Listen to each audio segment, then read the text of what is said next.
Bismillahirrahmanirrahim. Alhamdulillahi rabbil alamin. Wa bihi nasta'in ala umuri dunya waddin. Wassalatu wassalamu ala asyrafil anbiya'i wal mursalin Sayyidina Muhammadin wa ala alihi wa sahbihi ajma'in. Qala al-musannif al-imam Abu Hamid al-Ghazali rahimahullah wa nafa'ana bi'ulumihi fid dharain. Wa amma husnul zan fahuwa mustahabbun fi hadzal waqt wa qad dzakarna dzalik fi kitabir raja wa qad waradatil akhbar bi fadli husnil zan billah.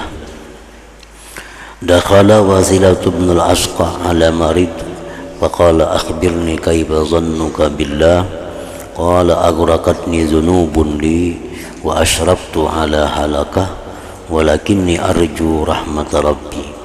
Fakabbara Wasilah wa kabbara ahlul baiti bitakbirih wa qala Allahu akbar. Sami'tu Rasulullah sallallahu alaihi wasallam yaqulullah ta'ala ana 'inda dhanni 'abdi bi falyadhunna bima syaa. Wa dakhala an-nabiy sallallahu alaihi wasallam 'ala syab wa huwa yamut faqala kaifa tajiduk qala arjullah wa akhafu dhunubi. فقال النبي صلى الله عليه وسلم ما اجتمع في قلب عبد بمثل هذا الموت إلا أعطاه الله الذي يرجوه وآمنه من الذي يخاف. وقال ثابت البناني كان شاب به حدة وكان له تعظه كثيرا وتقول له يا بني إن لك يوما فاذكر يومك. فلما نزل به أمر الله تعالى أكبت عليه أمه وجعلت تقول له يا بني قد كنت أحذرك مصرعك هذا وأقول إن لك يوما. فقال يا أمه إن لربا كثير المعروف وإني لا أرجو أن لا يعدمني اليوم بعض معروف. قال ثابت ورحمه الله بحسن ظنه بربه إلى آخره.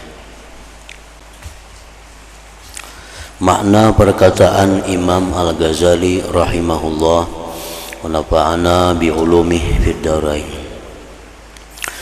Adapun husnuzan, berbaik sangka kepada Allah, ini perkara yang ketiga yang disunnatkan, yang dianjurkan kepada orang yang berada dalam keadaan menjelang akhir hayatnya. Yang pertama disebutkan dahulu, orang yang sudah mendekati ajal itu hendaknya berada dalam keadaan tenang, dalam keadaan tentram, jangan keluh kesah, jangan mengeluh.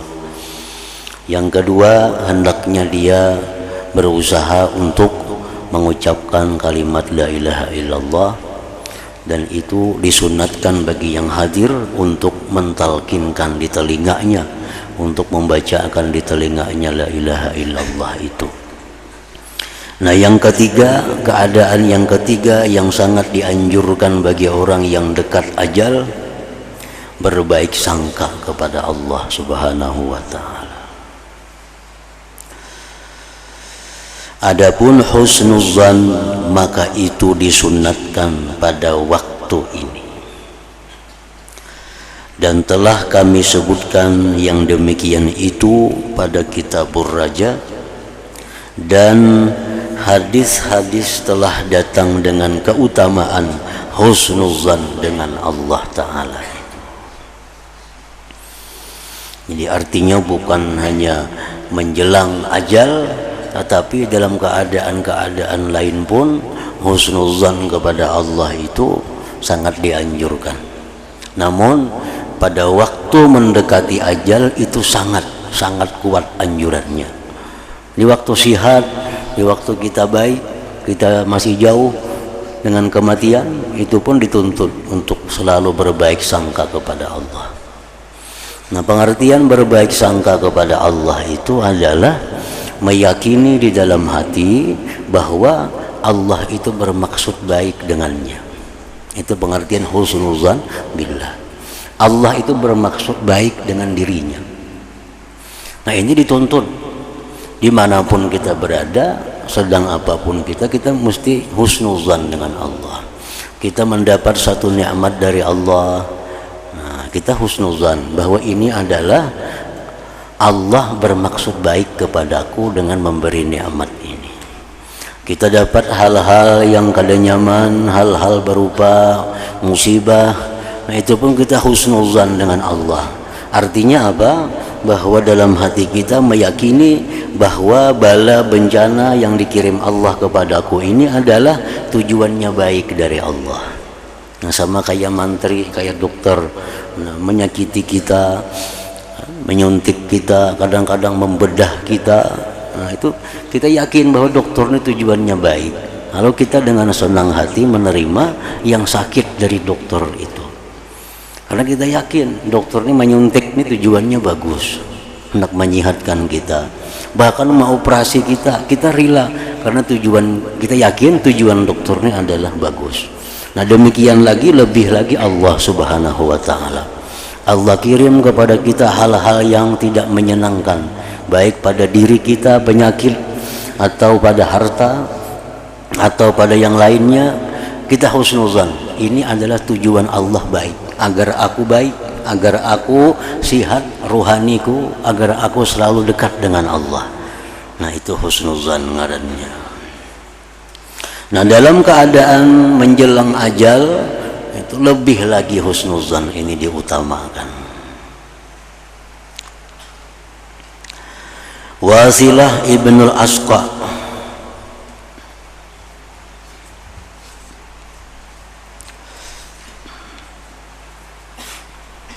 seorang sahabat Rasulullah sallallahu alaihi wasallam. Wasilah ini masuk beilang kita atas orang sakit.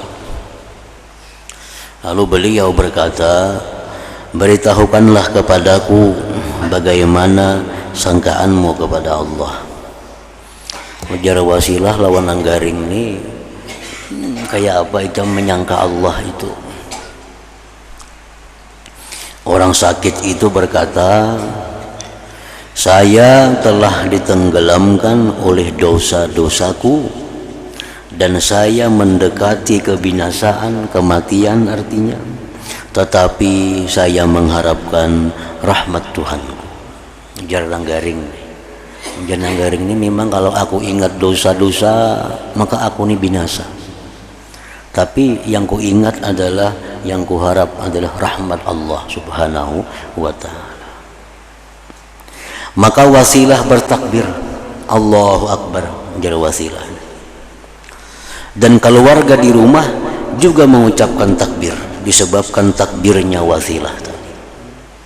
Dan Wasilah berkata, Allahu Akbar, saya mendengar Rasulullah sallallahu alaihi wasallam bersabda, yaqulullahu ta'ala, ana 'inda dhanni 'abdi bi falyadhunna bima syaa. Artinya Allah Ta'ala berfirman, aku menurut sangkaan hambaku kepadaku, maka hendaklah ia menyangka kepadaku apa yang ia kehendaki. Sangka kepada Tuhan, apa yang kita hendak. Kalau kita hendak menyangka baik kepada Tuhan, maka Tuhan pun baik kepada kita. Kalau kita menyangka bahwa kita ini diazab Allah, Allah pun akan mengazab kita. Nah, berbaik sangkalah kepada Allah Subhanahu wa ta'ala.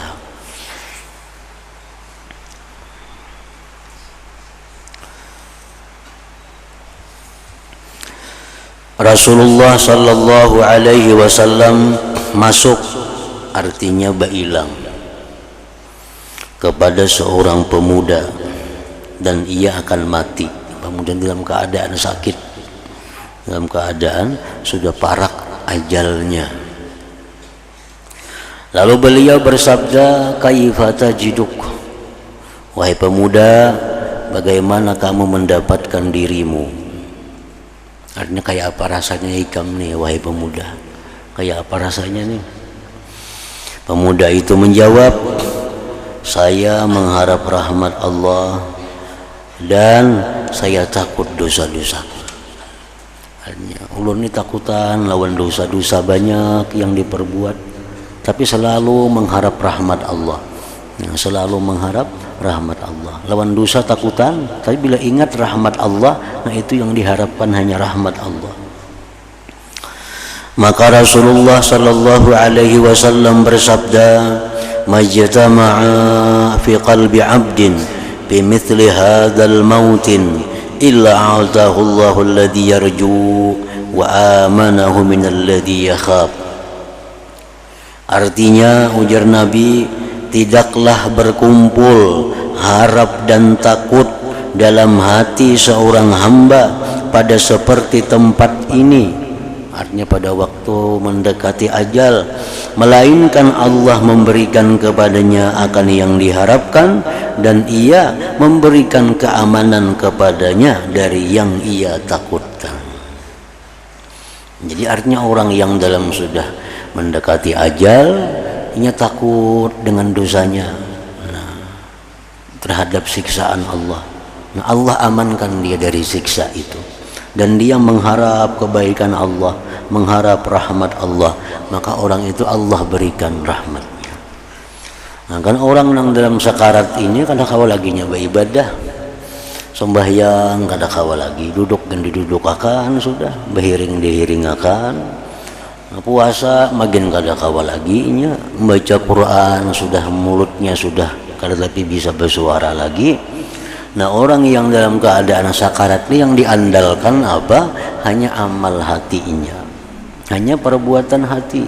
Sedangkan amal hati yang paling baik pada waktu itu adalah berbaik sangka kepada Allah. Itu aja lagi.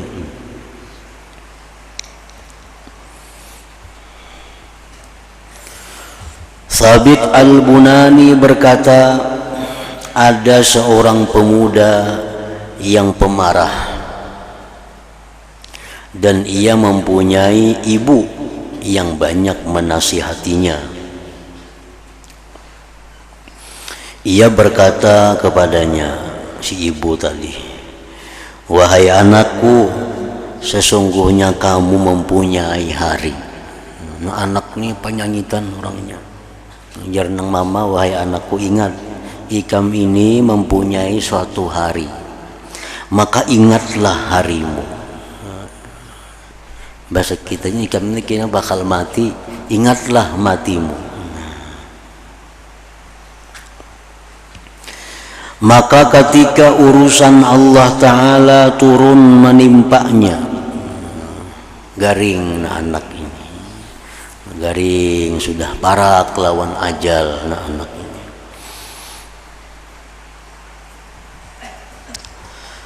Maka ibunya menelungkup di atasnya, dan ibunya berkata kepadanya, "Wahai anakku, aku telah memperingatkanmu akan jatuhmu ini, dan aku katakan kepadamu, sesungguhnya kamu mempunyai hari." Kan sudah ku ingatkan, sudah ku nasihati, hati-hati, ikam kena ada mempunyai satu hari, ikam satu saat akan mati artinya. Maka pemuda itu berkata, "Wahai ibuku, wahai ibuku, sesungguhnya saya mempunyai Tuhan yang banyak kebaikannya." Ya pemuda ini, "Wahai ibuku, ulun ini ada bisi Tuhan yang banyak kebaikannya, dan sesungguhnya saya mengharapkan agar dia tidak meniadakanku pada hari ini akan sebagian kebaikannya. Tuhanku tuh banyak berisi kebaikan, dan hari ini aku mengharap bahwa aku ini kada luput dari kebaikannya itu." Sabit berkata, maka Allah memberi rahmat kepada pemuda tadi dengan sebab bagus sangkaannya kepada Tuhannya itu. Akhirnya pemuda ini dapat rahmat oleh Allah Subhanahu wa Ta'ala karena sangkaannya bagus kepada Allah. Aku punya Tuhan yang banyak kebaikannya, dan aku berharap bahwa hari ini aku kada luput dari kebaikan itu, sangkaan yang bagus kepada Allah. Nah, akhirnya pemuda ini dapat rahmat dari Allah Subhanahu wa Ta'ala. Jabir bin Wada'ah berkata, ada seorang pemuda yang suka berbuat dosa, lalu ia hampir mati, pemuda. Maka ibunya berkata kepadanya, wahai anakku, apakah engkau akan berwasiat dengan sesuatu? Ini sudah parak mati, nah anaknya garing sudah. Ujar nang ibu, ujar mamanya, "Ijam ada kabu wasiat apa wahai anakku?" Pemuda itu berkata, "Iya, ada wasiat ulun. Cincinku, utasku. Janganlah engkau melepaskannya, karena sesungguhnya padanya ada zikrullah ta'ala." Ulun ada bisa utas itu jangan dilepas. Jana anak nih, jangan diberiakan, jangan dijual, artinya di situ ada zikir utas itu. Utas itu ada nama Allah. Nah, maka mudah-mudahan Allah merahmatiku. Mudah-mudahan Allah memberikan rahmat kepadaku. Mati pemuda tadi. Ketika ia dikebumikan, maka ia dimimpikan dalam tidur. Maka ia berkata, beritahukanlah kepada ibuku bahwasanya kalimat itu telah bermanfaat bagiku.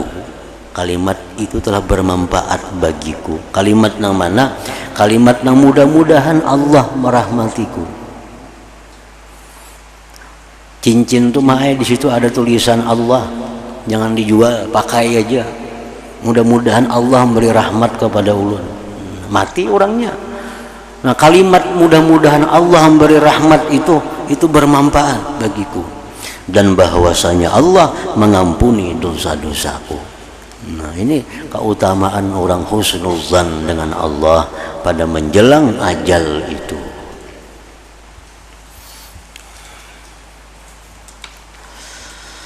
Orang Arabi sakit, orang dusun ya, kita Arab ini orang dusun, orang kampung yang jauh dari kota, baik ini dari orang Arab atau bukan Arab, disebut Arabi.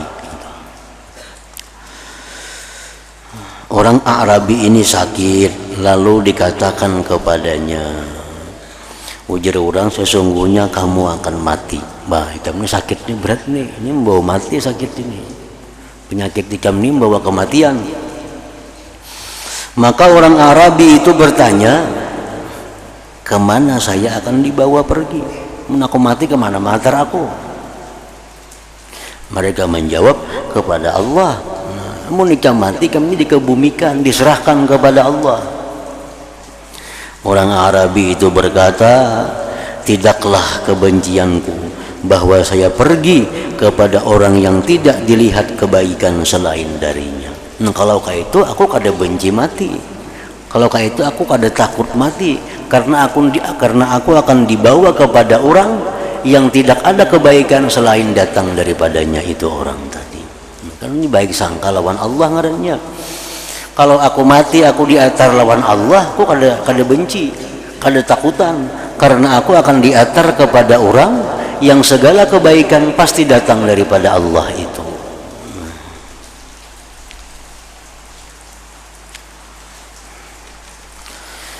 Abul Mu'tamir bin Sulaiman berkata, ayahku berkata ketika ia hampir mati, wahai Mu'tamir, ceritakanlah kepadaku tentang keringanan-keringanan.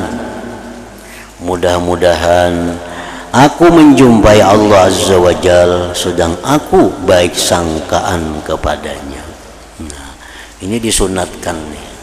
Sunat orang yang sakit, sudah menjelang ajal itu dibacakan kepadanya Quran, dibacakan hadis-hadis yang menunjukkan tentang kemurahan Allah, supaya hati orang garing ini tambah cinta kepada Allah.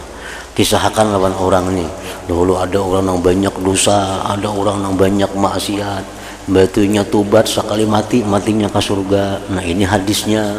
Kisahkan ada hadis orang yang ini akhirnya dia itu dicintai Allah, disayangi Allah, akhirnya dia masuk surga. Ada orang dulu gawiannya, pekerjaannya merampok, perkataannya berbuat kejahatan. Begitu dapat rahmat Allah, yang menjadi waliullah dan menjadi ahli surga. Nah, pokoknya kisahkan kepada orang itu hal-hal yang sifatnya kebaikan Allah, kemurahan Allah, supaya orang ini sayang kepada Allah, supaya orang ini tambah cinta kepada Allah, sehingga dia mati dalam keadaan cinta dengan Allah Subhanahu wa Ta'ala. Itu disunatkan juga. Ini sunat orang nahan garing itu, baik kita nang sigar nih berinisiatif bacakan, atau ini seorang minta nang garing nih bacakan pang hadis-hadis kepadaku yang mengandung rahmat Allah. Nah, kita bacakan sisinya hadis-hadis atau Quran yang bagaimana Allah mengampuni dosa. Ada hadis yang mengatakan ada orang yang berbuat dosa yang mana bumi ini kada muat terhadap dosanya itu. Begitu dia minta ampun kepada Allah, Allah ampuni dosanya. Nah, jadi senang nang garing ini mendengarkan. Allahnya sayang kepada Allah, cinta kepada Allah karena begitu baiknya Allah Subhanahu wa Ta'ala. Itu salah satu jalan juga untuk husnuzan dengan Allah. Mereka menganjurkan agar disebut bagi seseorang hamba kebaikan-kebaikan amalnya ketika ia mati, agar baik sangkaannya kepada Tuhan. Sunat juga itu, kita ini mengatakan kepada nanggaring nih, kita sebut kebaikan-kebaikannya. Nah, pian ini mati untung karena pian lagi hidup sembahyang suka berjamaah. Nah, pian ini untung kalau habis umur, pian ini sudah banyak berisi amal, suka membantu orang, suka memberi makan orang, suka macam-macam kebaikan kita kisahkan lawan inya tuh, supaya inya ini berharap kepada Allah agar kebaikannya diterima oleh Allah. Jadi kisahkannya, pian ini suka tahajud malam hari, pian ini suka ini, suka pokoknya amal-amal baiknya kita bacakan kepadanya yang mana kita tahu. Nah, kita sampaikan, pian banyak membantu orang miskin, pian membantu anak yatim, pian menyayangi orang-orang yang kesusahan, pian menampung orang-orang yang kada punya tempat. Nah, kita kisahkan kepada orang yang hendak mati nih, supaya inya berharap kepada Allah, kebaikannya itu diterima oleh Allah. Nah, maka bila berharap pada waktu itu, Allah akan mengabulkan harapan Allah, harapan orang itu. Nah, mereka menganjurkan agar disebut bagi seseorang hamba kebaikan-kebaikan amalnya ketika ia mati. Nangalihnya nggak ada kebaikan yang disebut ini nangalih. Berjamaah kada tapi katuju, basuh sumbang kada katuju, orangnya kenapa nang disebut kebaikannya? Namun orang banyak berisi amal kebaikan nyaman aja dipadahakan. Pian ini lagi hidup ketujuh sembahyang berjamaah, pian lagi hidup ketujuh tahajud tengah malam, pian lagi hidup sebulan sahatam Quran, pian lagi sigar dulu, lagi sigar pian zikir 1000 2000 sehari. Nah, nyaman aja itu banyak kebaikan. Kada ada kebaikan ngapa disebutakan. Nah, ini sunat bagi orang yang hadir, bagi orang yang sehat, yang menghadapi orang dalam keadaan menjelang ajal itu menyebutkan kebaikan-kebaikan sidin, supaya sidin itu berharap mendapat rahmat Allah Subhanahu wa Ta'ala. Penjelasan tentang kesedihan ketika bertemu malakul maut dengan hikayat-hikayat yang dapat diterangkan oleh lisan keadaannya. Ash'ath bin Aslam berkata, Nabi Ibrahim alaihi salam bertanya kepada malakul maut, namanya Israel, dan dia malakul maut itu mempunyai dua mata, satu di mukanya dan yang satu di tengkuknya, di belakangnya. Jadi mata Israel itu sebiji di muka, sebiji di belakang. Beliau berkata, Nabi Ibrahim berkata, wahai malakul maut, apa yang kamu perbuat apabila satu diri di timur dan satu diri lagi di barat? kayak apa itu mencabut nyawa. Maka orang ini harus beimbai matinya. Yang saya ada di ujung bumi sana, yang satunya di ujung bumi di barat sana, kayak apa itu mencabuti nyawanya itu. Dan terjadi penyakit kulira, orang penyakit taun kulira 1000 sekali mati, kayak apa yang mencabuti nyawa orang beribu-ribu itu. Dan 2 barisan perang bertemu, orang berperang begitu dibom 100 nang mati itu kan, kayak apa mencabutinya. Maka bagaimana kamu perbuat wahai malaikat maut? Malakul maut menjawab, saya panggil roh-roh dengan izin Allah. Maka roh-roh itu di antara 2 jariku ini. As'as terus berkata, bumi telah dibentangkan bagi malaikat maut, lalu dibiarkan seperti wadah di antara 2 tangannya. Jadi bumi ini kalau malakal maut itu kalau diandak di tangannya, bumi itu di antara 2 jari malakal maut saja. Jadi kadang mau dipiciknya sedikit sekampungan mati, kalau ada alihnya.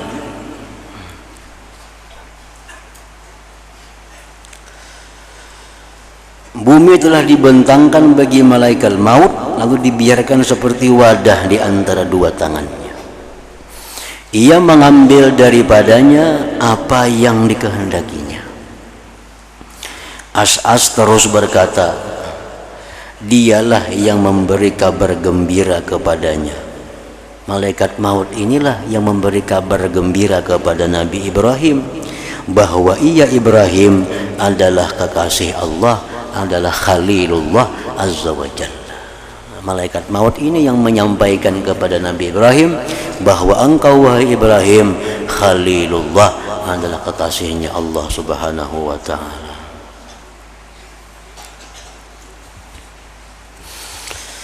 Nabi Sulaiman bin Daud alaihi salam bertanya kepada malaikat maut, mengapa saya tidak melihat engkau berlaku adil di antara manusia? Kamu mengambil ini dan kamu tinggalkan ini. Ujar Nabi Sulaiman, wahai malaikat maut, ikam ini kulihat kada adil. Nang ini mati, nang ini kada. Padahal sama-sama pada sakit. Kenapa nang ini dicabut, nang itu kada?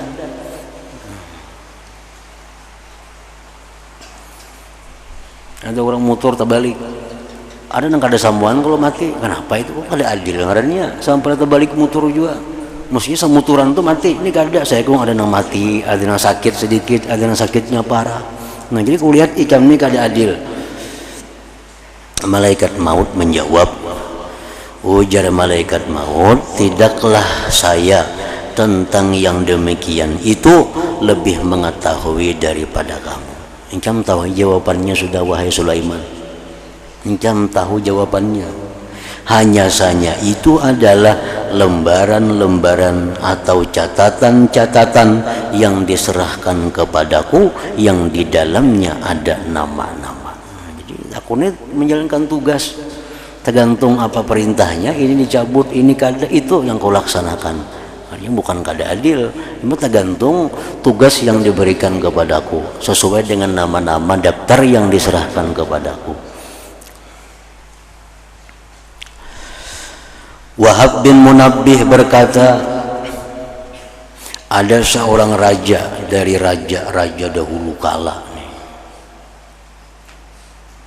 menghendaki naik kendaraan ke suatu tempat.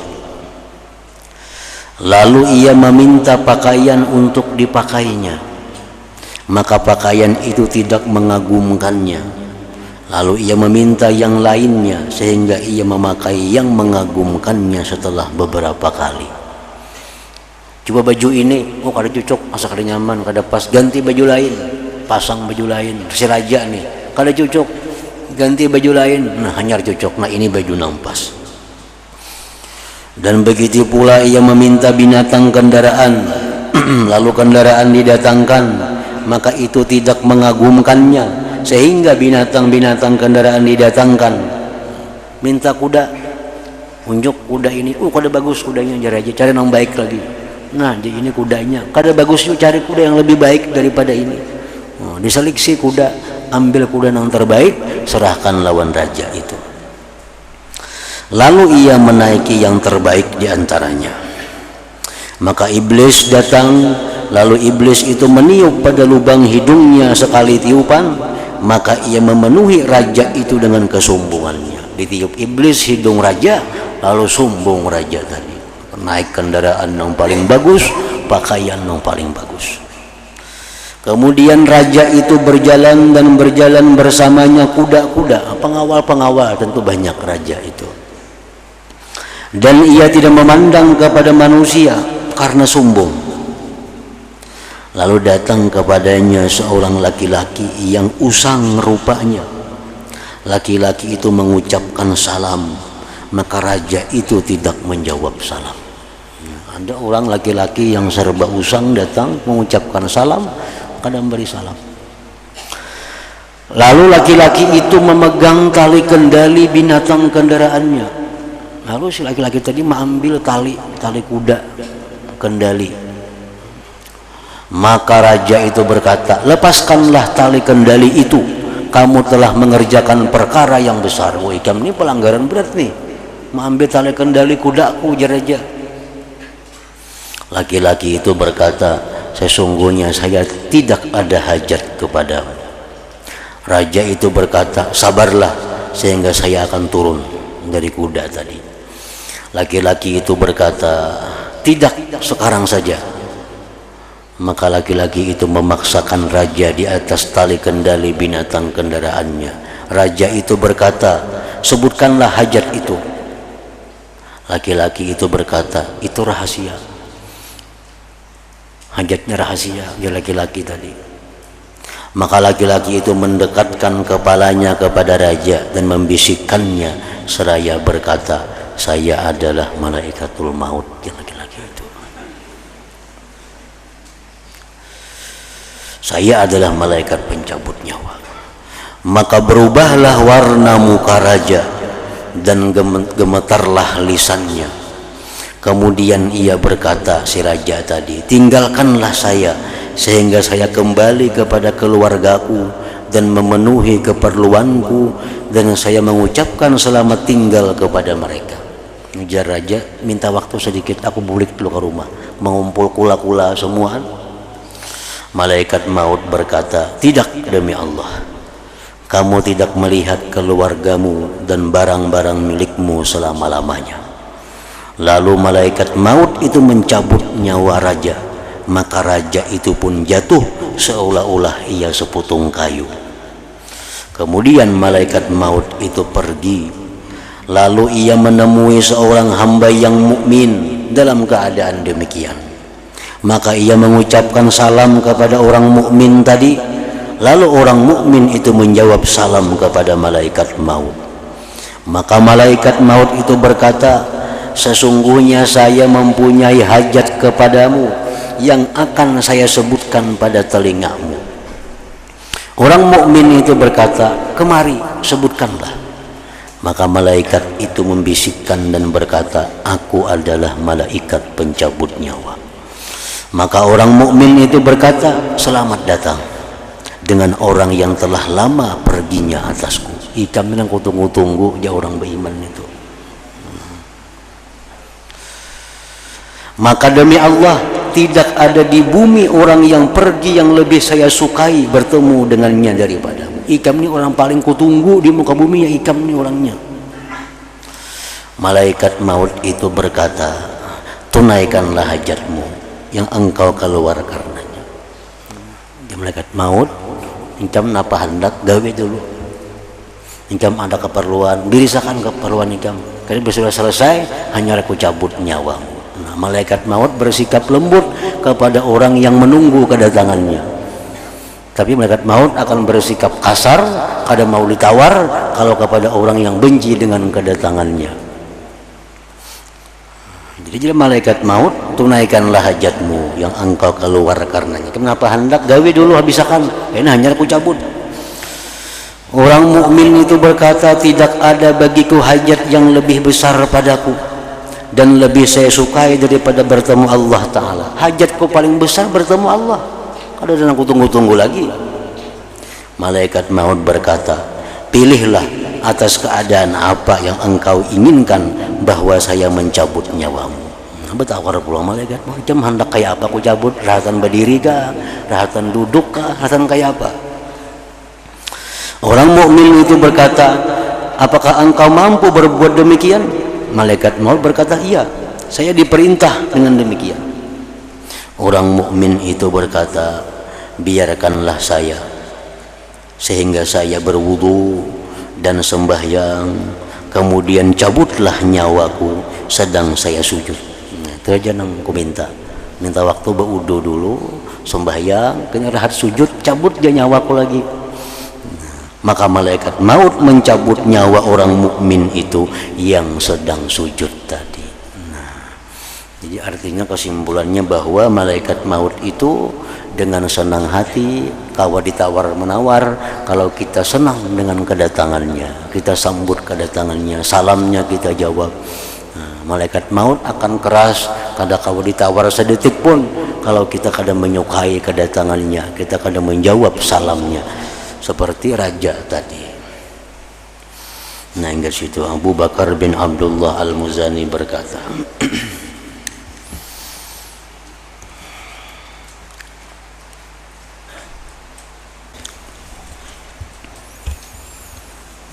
dalam zikri fa'alam annahu la ilaha illallah Muhammadur Rasulullah, la ilaha illallah Muhammadur Rasulullah, la ilaha illallah Muhammadur Rasulullah, la ilaha illallah, la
فيا أيها الرجل منه شفاعة صلوا عليه سلموا تسليما.